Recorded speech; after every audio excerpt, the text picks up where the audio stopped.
Hello and welcome to this edition of Midday Mentors. Today I'm delighted to be talking to Jan-Willem Middelburg, who I've known for about 5 or 6 years, but he's very difficult to pin down. So I see him as an author, a thinker and an educator, but I have no idea what his background is. So hello Jan-Willem, welcome to Midday Mentors. Hi Richard, thank you so much for the kind introduction, and I'm very happy to be back here again. Let me tell you a little bit about myself before we get started into the cool topics that we're going to talk about today. My name is Jan-Willem Middelburg and I'm located in Kuala Lumpur, Malaysia. It's true that I'm indeed authoring some of the books, and the one that we're going to talk about today specifically is about service automation and automation practices in general. I'm also involved in the big data framework scheme. And on top of all that, I'm also love to lecture, give education programs. So that's basically what I do on a day-to-day basis. So Jan-Willem, service automation, I know you're involved with the service automation framework, but service automation is sometimes called robotic processing automation. Are they one and the same thing, or are they different? Well, that's a great question to start our conversation with today, because this is the question that I've obviously get asked a million times a week. And I think there's a very important difference to distinguish between the two. If we look at robotic process automation, in essence, it's all about software. So when people talk about RPA or RPA practices, what they're actually referring to is a particular software application, which we refer to as a robot, that executes tasks in order to accomplish a common goal within the organization. So RPA has a very technical-led component, and for that reason, it's also driven highly by vendors and the vendor community. What we tried to do when we established service automation and the service automation framework is to look at automation from a service point of view, and not just the software point of view. So whereas you need RPA and RPA solutions in order to automate your services, you should also think about things like design or the support of your services over time. And that's what we focus on with service automation. So there's definitely a clear distinction between the two, but you know, the vendor community sometimes intertwines that and is very happy to do so for all the right reasons. But I mean, I've been affected like everybody else. I'm affected by service automation. It's always portrayed as a way of improving the service to the customer. But as a customer, it's often perceived as just cutting cost and trying to get me as far away from the organization I'm trying to contact as possible. So much stuff is automated. I can't speak to somebody. I very rarely can find a phone number for that organization. So is that what we should expect? Is that good service automation, or is that bad service automation? Am I going to get more of that into the future, where, you know, it's going to be your call is very important to us, but you are in a queue of 35 minutes? Yeah. Where is the upside of service automation for the customer? Well, I think this kind of touches immediately upon one of the main points. A lot of companies and organizations still think that if you buy some technology and you put people in a queue or on a portal, that then automatically you have automated services. But all the examples that you've just mentioned showcase that this is far from the truth. In order to automate services in a good way, you really need to start thinking from the user perspective, meaning what are the steps that they go through on their journey throughout consuming that particular service. And if anywhere in that journey there's a hiccup, you're gonna get dissatisfied customers. There are, however, a great number of benefits to delivering automated services. You can call them at 3 a.m. in the night, you can call them in the weekends, you don't need to have support desks that are manned 24/7. However, you do need to ensure that if you are delivering automated services, that you do it in the correct way, meaning that you always need to take a user point of view. But even if I call them at 3 o'clock in the morning, if the machine system can't answer my question, it makes me even more frustrated. Not only have I got an unanswered question, I've lost a night's sleep. which makes me very angry. But what is the most successful or innovative service automation you've either been involved in, or you've seen, or is held out as a true case study, an exemplar for other organizations to follow? Yeah, very good. So one of the projects that I've been involved in personally, and this is basically what got the whole framework started, was in the insurance industry. So a lot of big insurance firms, they need to deal with processing hundreds or even thousands of insurance claims every single day.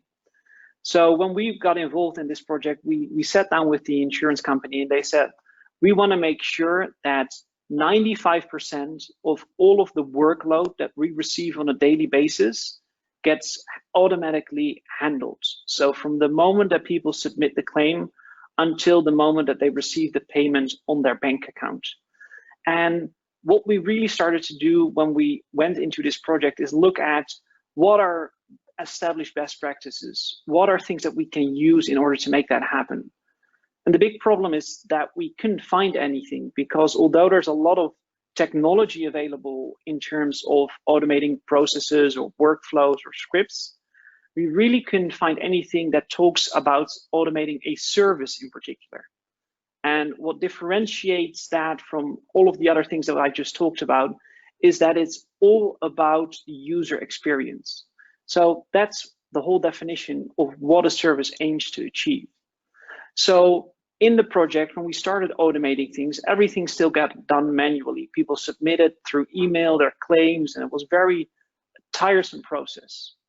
So at the end of the automation project, we were able to, in the first year, automate around 75% of the workload in an automated fashion, meaning that there was no human interference from the moment that somebody submitted a claim until they had the money on their bank account.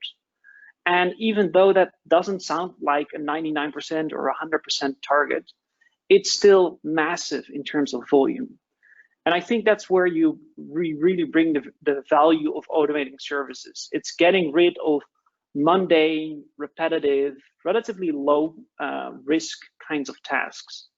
However, that does not mean that you need to eliminate all other forms of support, because as in the insurance industry, you will always have special cases, unexpected situations that you need to deal with.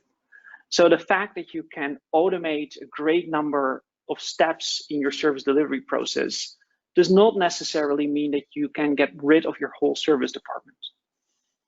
So user experience, user design is a very, very key element then of service automation.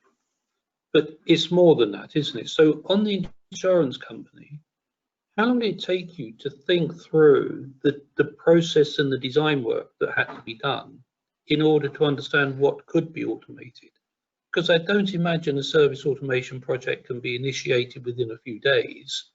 You know, the thinking behind what the business does and what can be automated, that pre-preparation work before the project starts, the execution starts in earnest. Can you give us a feel for, you know, how long did it take you with the insurance company to map out the processes and identify what could be automated? Absolutely. So one of the first things to realize with these kinds of projects is that you kind of need to shift the minds and the hearts of the people working in the organization. What you very traditionally see is that service providers have organized all of their services very well in hundreds of service catalogs, which have all been very neatly labeled, and everything has been backed up with contracts and SLAs and you name it. However, the first mind shift that you need to accomplish is that you need to start looking from a user point of view and from a customer point of view, and start mapping out how they are experiencing the service if they were need to go through that in an automated way. So there's basically a number of steps that you go through on this journey. And I would say that the most important element of that is to sit down in a room with all of the different stakeholders and devise what we've referred to as a service automation blueprint. And with this blueprinting approach, you kind of force the people who are working at a service provider to step into the shoes of the customer or the end user and draw out the process step by step on how they would experience it in a digital platform. And you very quickly see that this is part of the whole realization that something needs to change, because service providers always traditionally are very much service push. They design what is good for their customers, and it's up to the customers to just consume that. But what the mind shift that is really necessary is to move towards a service pool model, and that needs, and for service providers, that means that their service delivery only starts after a customer actively requests it. So it's that kind of transformation that requires a lot of change and a lot of cultural change as well. And that's where the whole difficulty is. You talk about mind shift. Clearly, there's the mind shift of thinking about the customer rather than thinking about the organization. There's also the mind shift of the employees, isn't there? That with automation, does that bring job losses, or does that enable them to be retrained and focused on more interesting, more customer-centric activities, because the routine of what they currently do is now automated?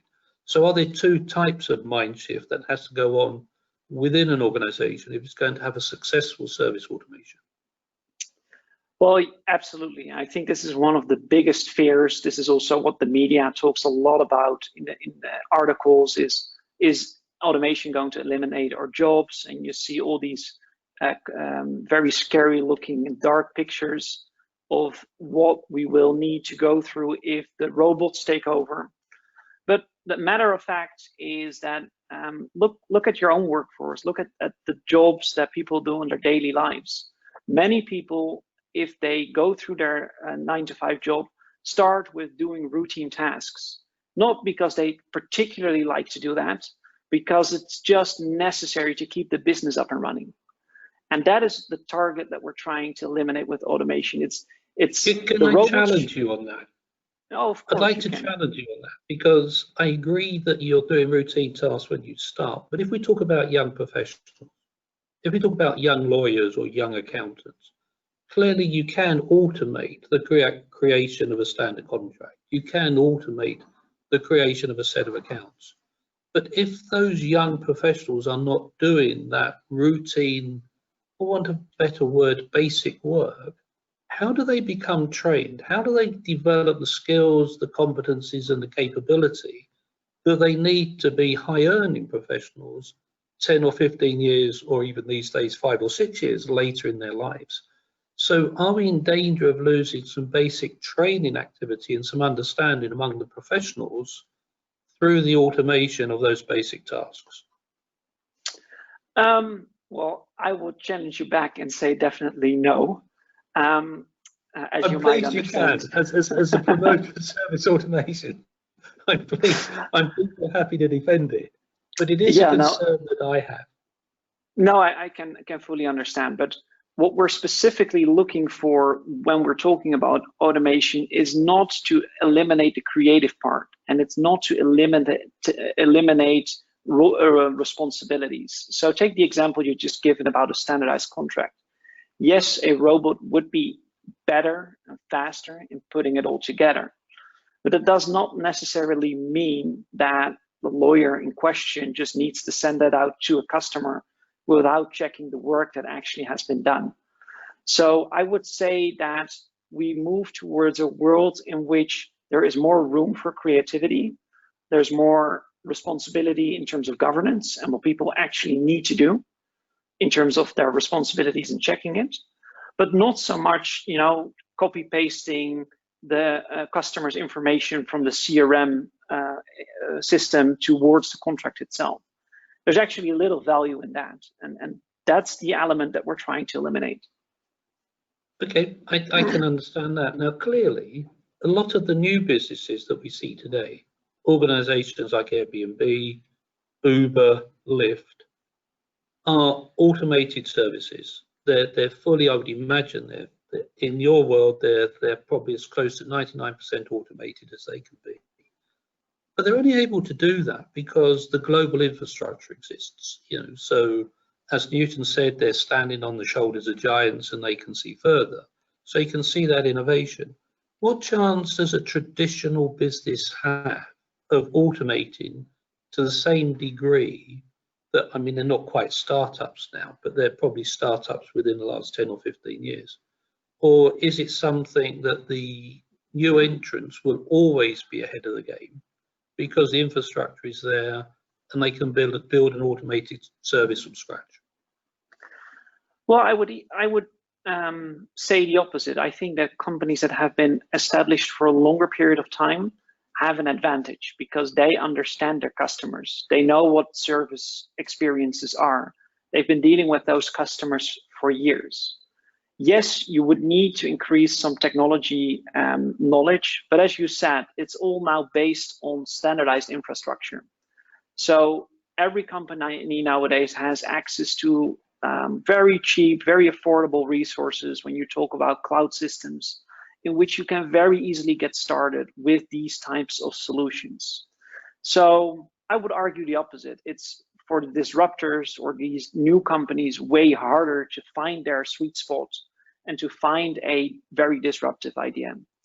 And I think that we should also realize, because obviously in automation, we're talking a lot about the Airbnbs and the Ubers of this world. But if we really look at that, that is maybe only a dozen companies in the world that everybody aspires to.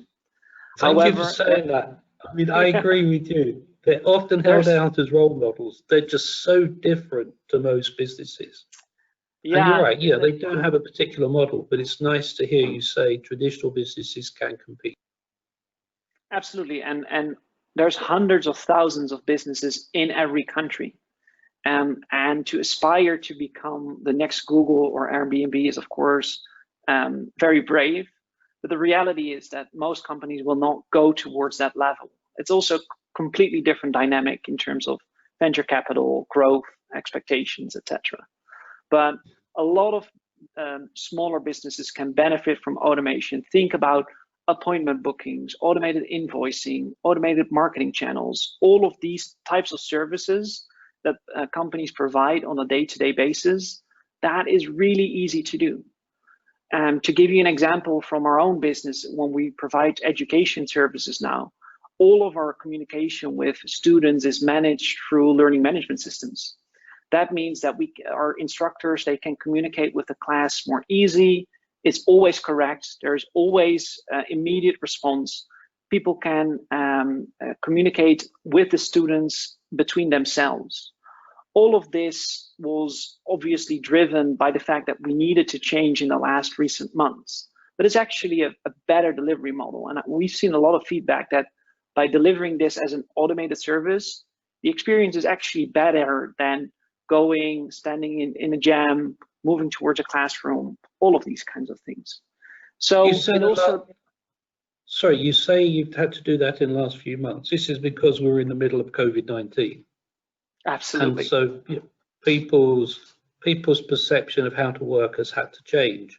Do you think COVID-19, although it's been a terrible thing, pandemic for global business, for people around the world, but in terms of people, organizations thinking about how they do business and how they will do business in the future, do you think this has truly accelerated that thinking, or do you think that's just something that a few organizations have done?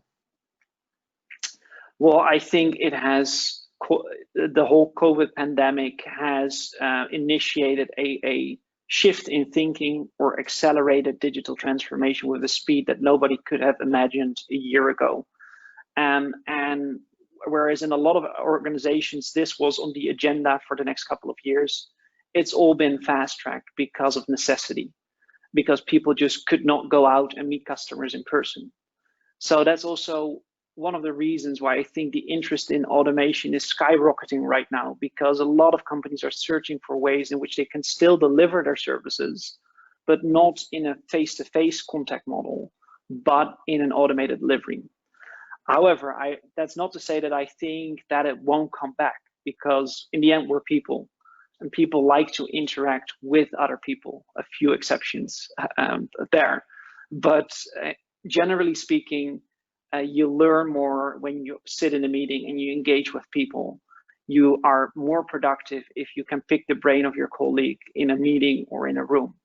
all of these things that stimulate creativity will never be fully automated. So that's, let me put it another way. I really hope it comes back, because if it doesn't, I think we will see that a lot of businesses are going to struggle with bringing new products to market, doing creative new ideas and those kinds of things.